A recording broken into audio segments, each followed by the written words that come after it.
Good afternoon to each and everyone. Before we start our PREBID conference for three infrastructure projects FY 2025, we will call on Mr. Damian Lefniki to lead opening prayer. Please stand. Let's pray. The name of the Father, the Son, and the Holy Spirit. Let the big God, our Father, we appreciate you for the gift of life each one of us present here today. We will continue to impart us your knowledge, wisdom, and presence of mind, so that we may be able to do our daily tasks effectively and present as public servants. Give us all the senses to provide equal service and opportunity to the people of people, as well as the ability to work together with our workmates to seek well for our district. Lastly, may this private conference will be blessed when it comes in person.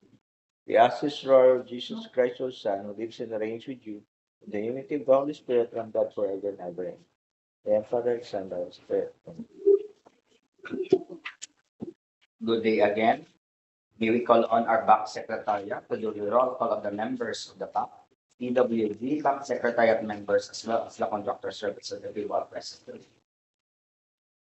We will acknowledge the presence of Engineer Javed B. Manuel, back chairperson, Present. Engineer Antonio Aaron P. Cepeda, back vice chairperson, Present.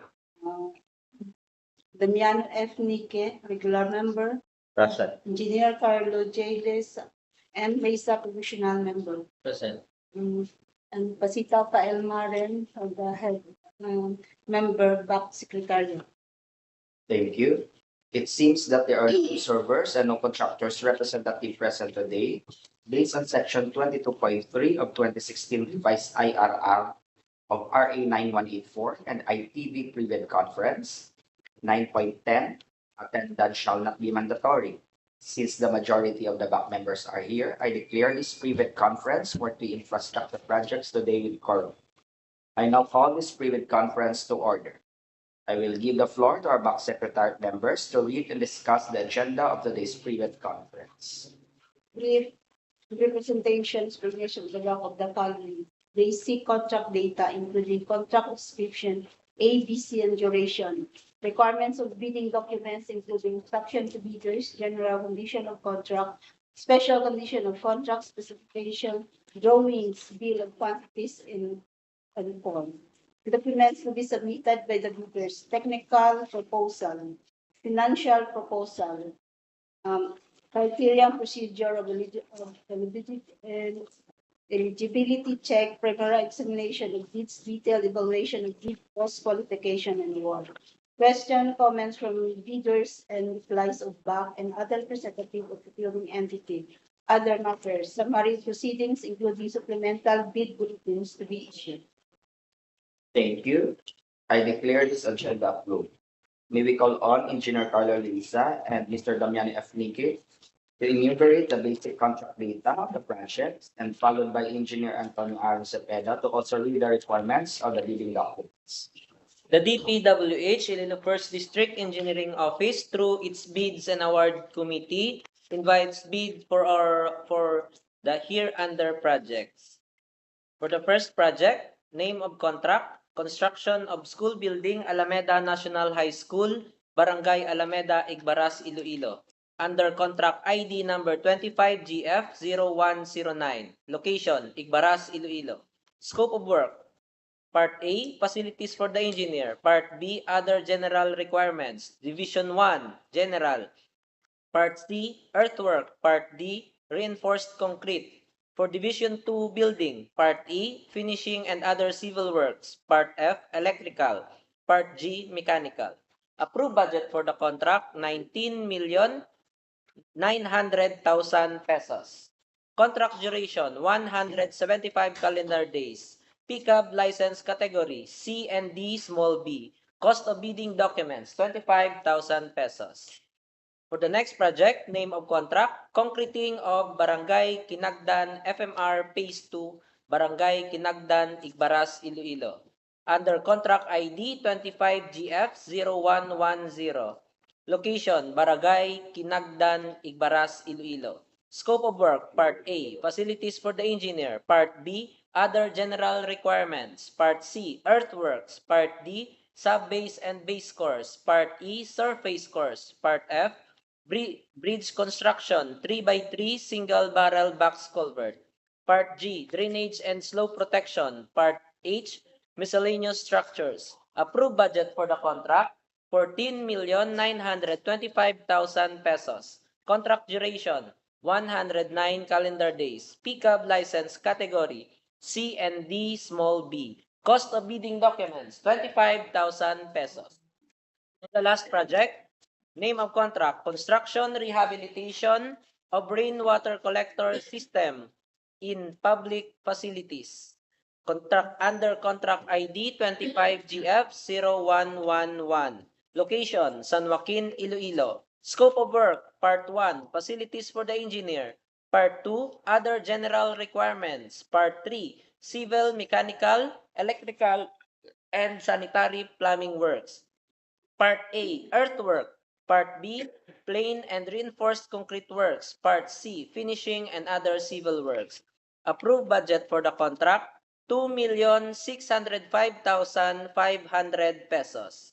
Contract duration, 60 calendar days. Pickup license category, C and D, small b. Cost of bidding documents, 5,000 pesos. Interested bidders may obtain further information from DPWH Iloilo First District Engineer Office and inspect the bidding documents at Rizal Street, Mimbal, Iloilo during weekdays from Monday to Friday from 8 a.m. to 5 p.m.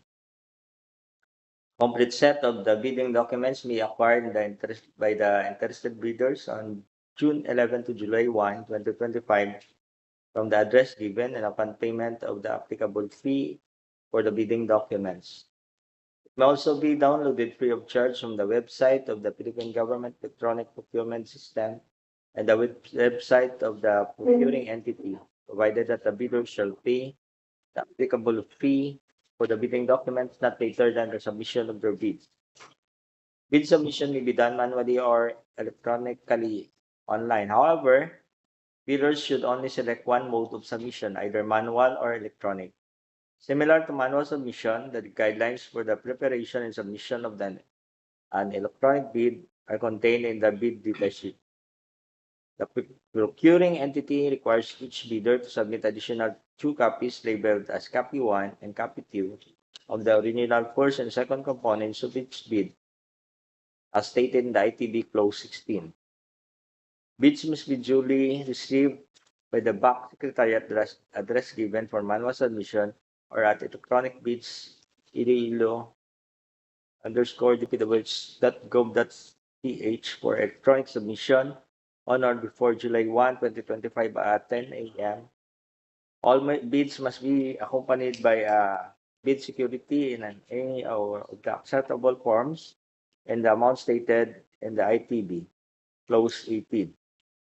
Bid opening shall be on July 1, 2025 after the eligibility processing at the Procurement Office, DPWH Iloilo, First District Engineer Office, Rizal Street, Mimbal, Iloilo. Bids will be open in the presence of the bidder's representative who choose to attend at the address given. Late bids shall not be accepted.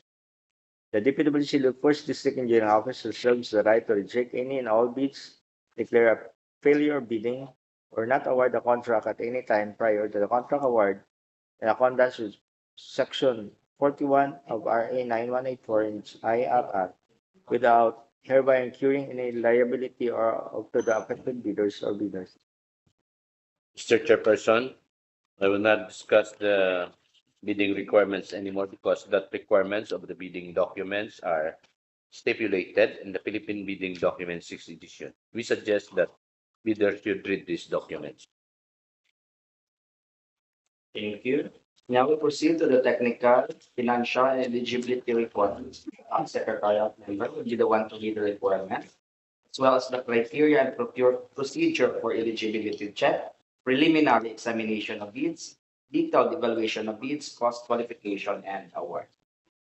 Mr. Chairperson, since the documents require the technical and financial components are mentioned in the ITB, I will not elaborate further. However, Engineer Desma will continue to discuss criteria and procedure for eligibility of bids, detailed evaluation of bid, post qualification, and award. Procedure and criteria.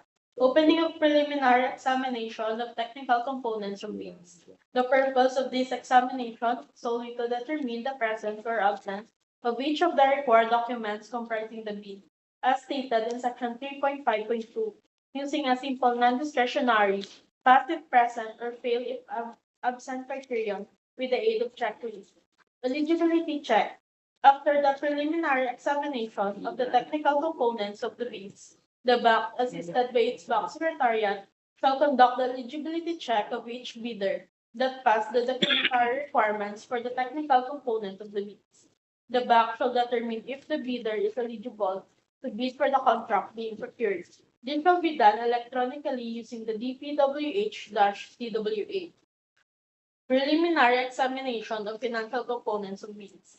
The BAC shall then open the financial component of the bid or second envelope of each bidder whose technical component of the bid was rated as passed with complete documentary requirements and was declared to be eligible for the contract. Criteria for detailed evaluation of bids. In the detailed evaluation of the bids that pass the preliminary examination, the BAC shall apply non-discretionary criteria, including the following. A. Completeness of bids. B. Arithmetical corrections. C. Evaluation and equal footing. D. Rule on discrepancies. Bid prices in figures versus words prevail. Total price per item versus unit price prevails. Total price versus actual sum of component items, actual sum prevails. Unit cost and detailed estimate versus unit cost in BOQ prevails. E. Total calculated bid prices. Post-qualification. The post-qualification shall verify, validate, and ascertain all statements made and documents submitted by the bidder with the lowest calculated bid using non-discretionary criteria as stated in the bidding documents. These criteria shall consider, but shall not be limited to the following. IRR Section 34.3. A. Legal requirements. B. Technical requirements. C. Financial requirements. If the BAC determines that the bidder with the lowest calculated bid passes all the criteria for post-qualification, it shall declare the said bid as the lowest calculated and responsive bid and recommend to the HOOP the award of contract to the said bidder at its submitted bid price or its calculated bid price, whichever is lower. IRR Section 34.4. Notice of award. Based on the bid evaluation report and post-qualification report, the BAC shall declare the lowest calculated and responsive bid and recommend to the HOOP the award of the contract to the bidder with the LCR IRR Section 37.1.1. This decision shall be embodied in a BAC resolution using Form DPWH-INFR-40 to be submitted to the HOOP for approval. Within 3 calendar days from the submission of such resolution recommending award of the contract to the bidder with the LCRB, the BAC shall notify all other bidders writing of its recommendation. IRR Section 37.13. That's all, sir. Thank you, Engineer Ledesma. Any questions, clarifications? None. We move to adjourn the PREBID conference for 3 infrastructure project FY 2025. I second the motion. Engineer Secreta moved the previous conference to be adjourned and duly seconded by Mr. VP. Any additional questions? None. If none, I call this previous conference for Civil Works FY 2025 closed.